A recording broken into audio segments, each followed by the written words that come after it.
අද මම ශ්‍රී ලංකාවේ සමුද්‍ර පුරාවිද්‍යාව සහ පුරාණ වරායන් පිළිබඳව කෙටි නමුත් පැහැදිලි විස්තරයක් ඉදිරිපත් කරමි.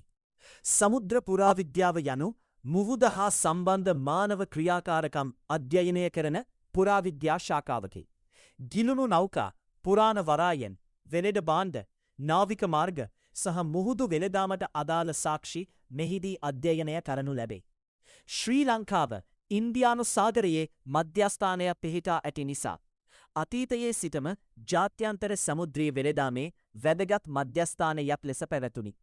ඒ නිසාම ශ්‍රී ලංකාවේ වරායන් විදේශීය වෙළඳුන්, නාවිකයන් සහ සංචාරකයන්ගේ අවධානය දිනාගත් ස්ථාන බවට පත්විය.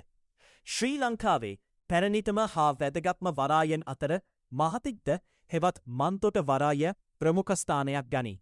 මෙම වරාය අනුරාධපුර රාජධානියේ ප්‍රධාන වෙළෙඳ වරාය ලෙස ක්‍රියා කළ අතර ඉන්දියාව, අරාබියා, චීනය සහ රෝමය සමග වෙළෙඳ සම්බන්ධතා පැවැතුවීම යොදා ගන්නා ලැබී.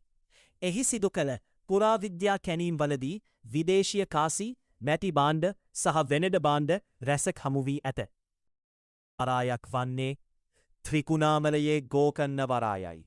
මෙය ලෝකයේ ස්වාභාවිකව පිහිටි හොඳම ගැඹුරු වරායන්ගෙන් එකක් ලෙස සැලකේ.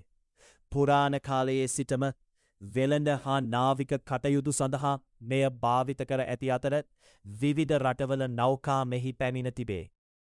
ගාලු වරායද ශ්‍රී ලංකාවේ සමුද්‍ර ඉතිහාසයේ වැදගත් ස්ථානයකි. පෘතුගීසි, ලන්දේසි සහ බ්‍රිතානීය යුගවලදී මෙම වරාය ප්‍රධාන වෙළඳ මධ්‍යස්ථානයක් ලෙස ක්‍රියා කළේයයි. ගාලු මුහුදු ප්‍රදේශයේ ගිලුණු නෞකා විශාල සංඛ්‍යාවක් හමු වී ඇති අතර ඒවා අද දිය යට පුරාවිද්‍යා ගවේෂණ සඳහා වැදගත් සාක්ෂි සපයයි.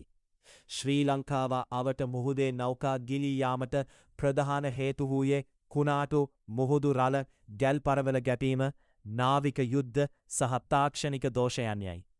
ගිලුණු නෞකා තුළින් එවකට පැවැති වෙළඳාම, නාවික තාක්ෂණය සහ ජාත්‍යන්තර සම්බන්ධතා පිළිබඳ වටිනා තොරතුරු අනාවරණය කරගත හැකිය.